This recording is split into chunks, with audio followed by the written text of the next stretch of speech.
I honestly cannot remember my childhood much at all. I wished I could. I remember being evacuated. Me and my mum, we went to Derbyshire. I seemed to get on all right at school there. Used to walk to this school, and I can remember having mates.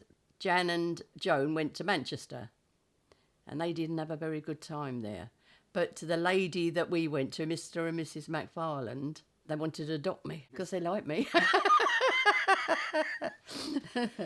They didn't really, but you know, they wanted me to stay, and my dad wanted my mum to come home, so I could have stayed with them, but no, I wanted to go home with my mum. I was a mummy's girl, so I wanted to go home with my mum. He stayed in London, yeah. He was in the war. I don't honestly don't know where he went to war. Yeah, we came home, and there we lived in Monroe Crescent, and that was in Enfield, Middlesex. And I went to this convalescent home, I think it was for a month. I cried for 3 weeks. I wanted my mum. And the fourth week, I didn't want to come home. I can't remember much about Joan, who's, my eldest sister. She was always quite a peculiar child. Joan went away at 15 to a psychiatric place. She was there for years. But me and Jan, we were like twins. We did everything together. We had a good relationship, me and Jan. She was ill when she was little and met the Queen Mother. She passed her 11 plus. She's cleverer than me. Anyway, I passed my test to go to the technical college.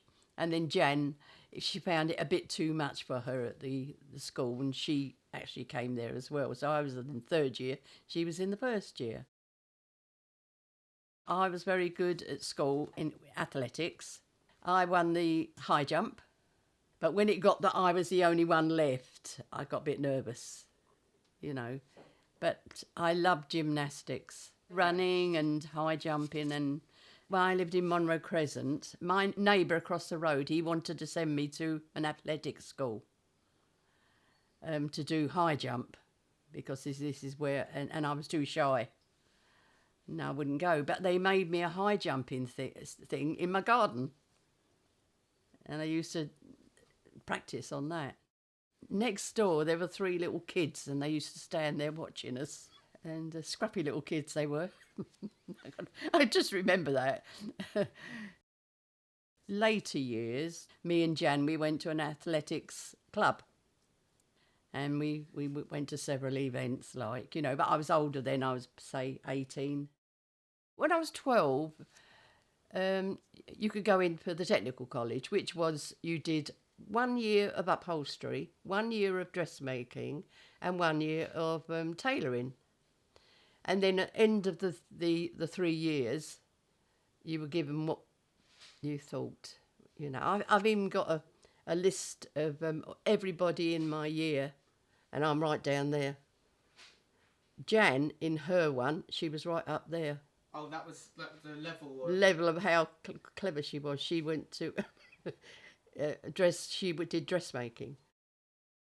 When I was 15, I left technical college, and I went to Boyd Cooper, the posh place, and I was there 3 years, say 4 years. It was making coats for army ladies that were high up, putting collars on. You did it by hand. It was all really high class. And I can remember the boss, he used to sit there. He used to scare the life out of me. But I was quite good. And I had good friends there. I can always remember June Brown and her boyfriend at the time. But she sort of took me under her wing. I used to go to, youth club, where we did dancing and everything, and I knew her for years. Me and Jan, we went to work together. It was Boyd Cooper, McFarland's, and then we went to work in a place in Wood Green together. And I can remember the boss told us off because we were chatting. And then we left there, and we went to another place in Manor House. And that was, and I often wonder if that was the problem with Jan. You know, she had asbestosis.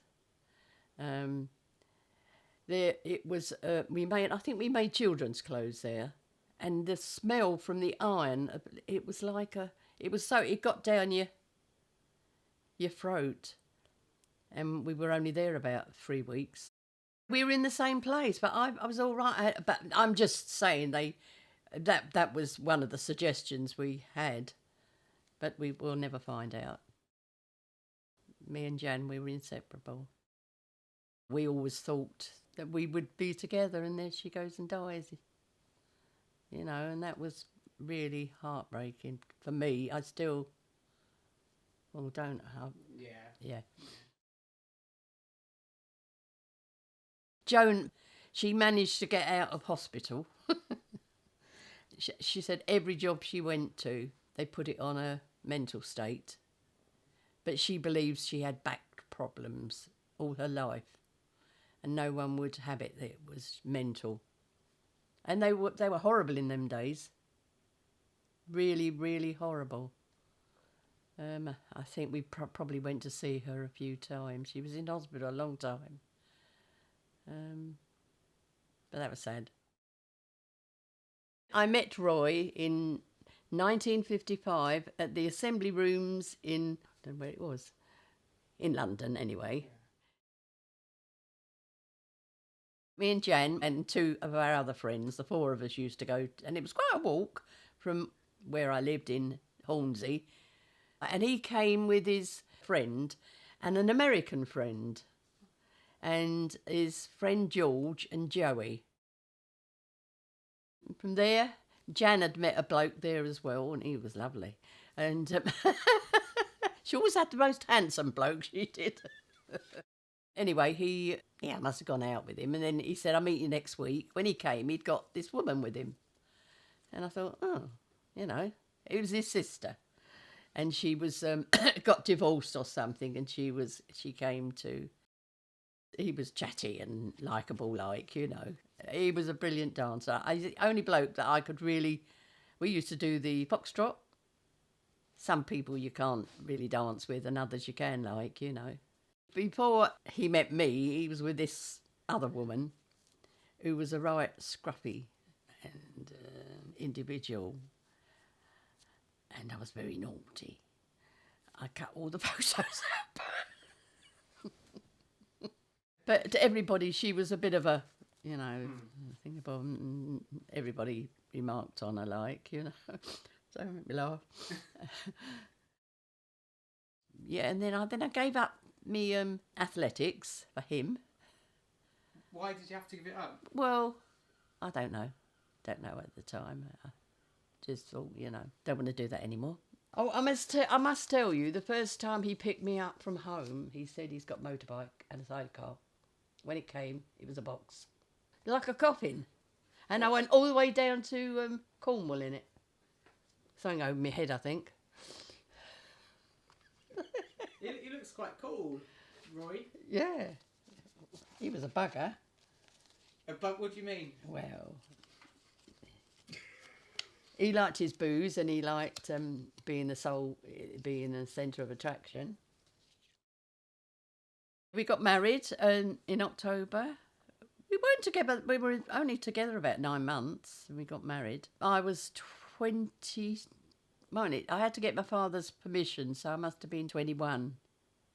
My mum, bless her, did the wedding in a little church hall, and she did it all herself, bless her. And I think, why don't you help her? And it was a lovely wedding. Of course, my dad left my mum, had an affair, left her. She was heartbroken, and I know I was horrible, but I wouldn't have my father give me away. My mum's stepsister's husband gave me away. It's rather sad now when I think about it, but I was so cross because I loved my mum so much. And I wished I knew more about my mum's side, because my mum didn't live a very happy life. The family were quite rich, And they owned a corner shop, a haberdashery in Wood Green. And that's where I worked, just across the road to where it was, years and years later. Because they must have had the photos done and things. I've got that lovely photo. You've seen that picture, haven't you? It's her mum and my mum as a baby. And it's a lovely picture. Actually, her mother had a mental problem as well. She was in a home. Never met, I think I must have met her once. But she said as a child she never had a doll. She used to have a bit of wood and put bits on it. And that made me cry. Never having a doll.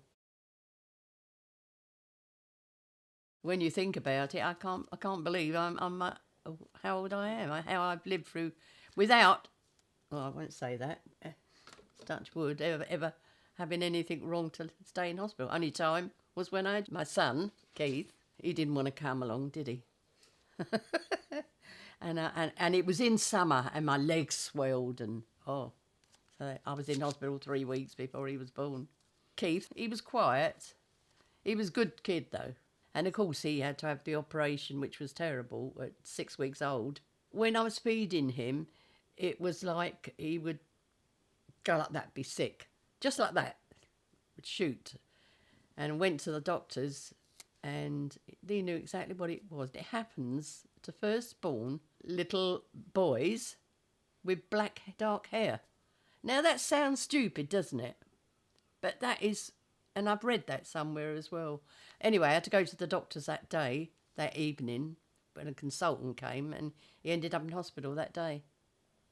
Had the operation, and they put him on a cross. What, like a crucifix? Yeah, sort of, And because I was feeding him, I had to stay in hospital. And then he's fine after that. Absolutely fine. Gary, well, don't ask me about him. He was terrible. He was very sociable. Everybody loved him. But he liked the best things in life. For some reason, we weren't that rich, when I was growing up with the children, I had 4 children, and it was hard. I didn't have much money, and I used to do little jobs at home, for myself, like money. And then I went mad, and I had Kevin about 18 months later. Kevin, he was a lovely child. He was lovely. He was quiet. I always thought he was quiet and good, but it appears he wasn't. Was he? He did some naughty things, which they tell me later. And Alison, she was lovely. She was quiet, pretty little girl. I used to make all her dresses. In fact, at school, they made her stand up and show her dresses off once. I don't think she was amused, but still, she was my baby girl that I always wanted. Not that I didn't want boys either. I made all their clothes. Jacket and jeans and, And I used to knit them all, cardigans and everything.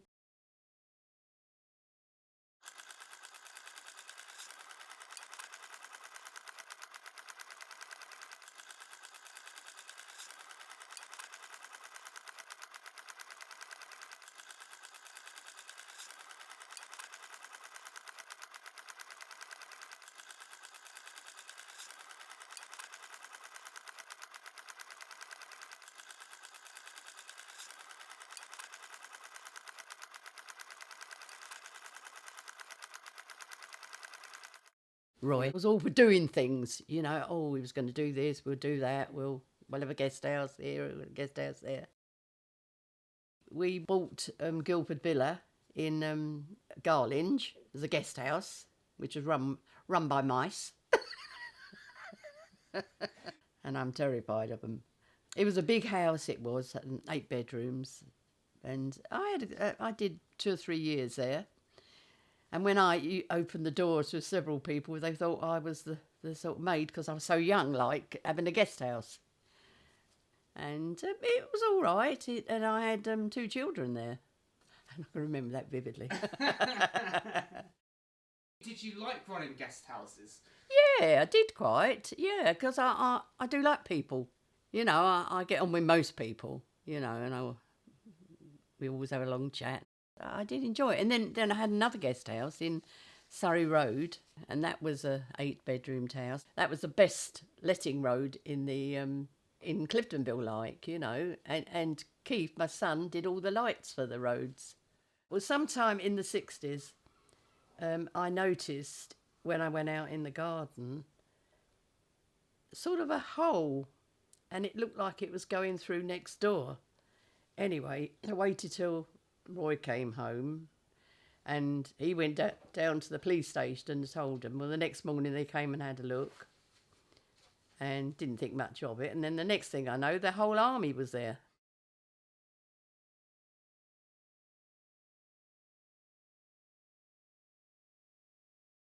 And what happened was, it wasn't in my garden, it was in next door's garden, who weren't very amused.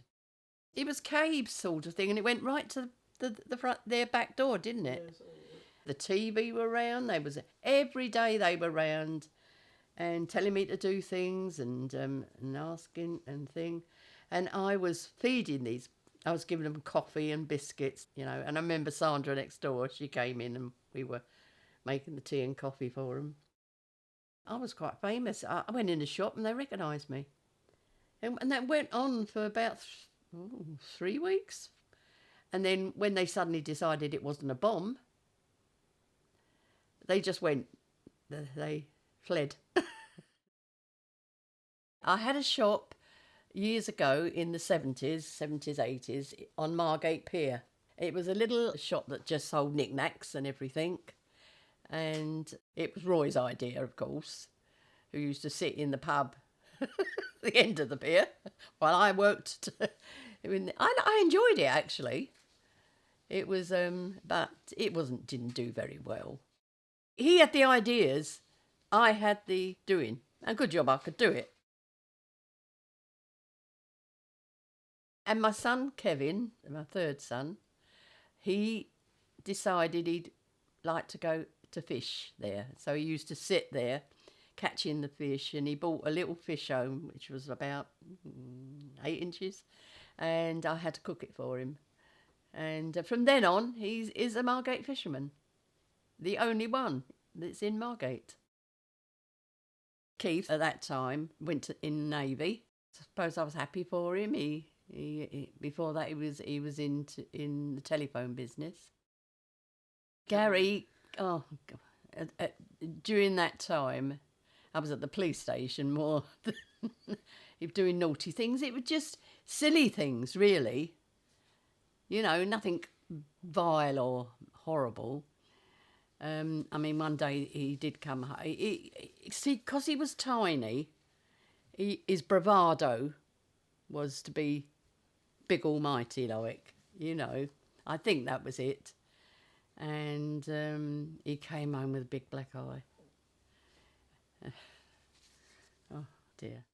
Gary had met this young girl, and he decided to tour the world. He ended up in Greece, where he learned crystals, etc.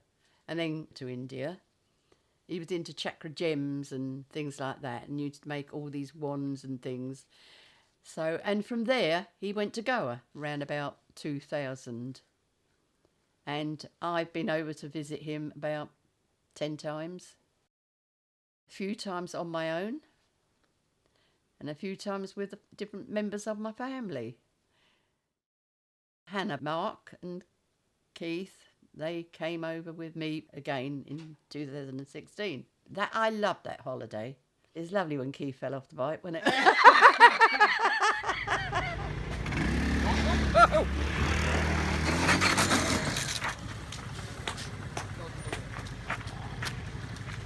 That was wicked.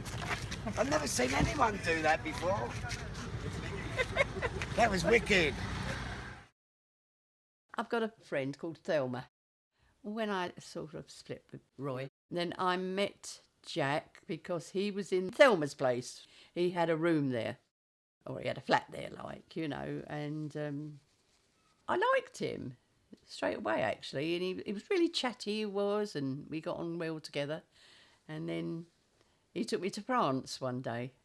He was going to take me and Thelma, and Thelma thought, no, I think these two might get on.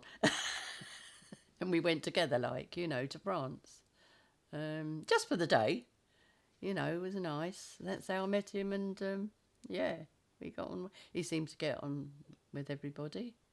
He was born in France, and that's a big story, that is. His father owned jewellers. He was a jeweller. And in the war, because he was somehow had an English passport or something, they had to get out. And I think he got killed. But she took 4 children, walked all the way from France to Spain, got a boat, ended up north somewhere. And the boat that they missed sunk.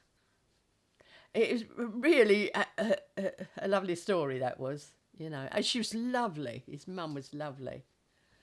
She was a lovely little French lady. She spoke half in French, and, you know, she was really... And his family really liked me. Well, I don't see much of them now, but, you know, since Jack died. But, you know, yeah, it was nice. We had a lovely time together, me and Jack, and he adored me. We went on holiday... And with our best friends, Carol and Chad, and still friends with Carol. And, yeah, and then when he died, went with Pat and Rupert. Oh, bless them, they took me on holiday, Pat and Rupert did. We went to Benidorm. And then, first of all, we went swimming at Ramsgate. And we decided to go line dancing. And we went to complete beginners. Went line dancing until 2013. And I wished I hadn't given it up, but I weren't very well that year. I'd got problem with my neck and that, and I just didn't want to go. And Betty didn't want to really go anymore, so we stopped going. But I wished I hadn't. But I enjoyed it, and I was quite good at the end. You know, oh, I can do that. One of my pastimes is gardening. I just love my garden. Everybody likes my garden. I can't do as much these days as I used to, but I try. For years and years, I always done Christmas. And since I've lived in this house, I've always done Boxing Day. And although I've only got a small house, I have at least 18 people here. And I love it. I just sit and watch them all, and it's lovely, and they're all chatting away, and it's really nice, you know. And the little children, they always get them something so they can play on the floor. And I really enjoy Boxing Day. I look forward to it, and all the while I can do it, I will do it. And it's not a lot. It's just mainly buffet. It's a buffet I do, and lots of cakes, which they all enjoy. Gives me something to do. Because life can become a bit boring when you're on your own. So that's when I see Keith always pops in at the weekend normally. Sometimes in the week, Kevin pops in to see me, and my Alison always takes me out shopping, and we go and have something to eat or drink. And Gary, of course, comes home occasionally. And I'm so happy I've got 4 lovely children. And I adore my family. I adore all my grandchildren, great-grandchildren. When I see them, I just feel happy. And it's lovely, you know, I really enjoy it. I really want to go on forever.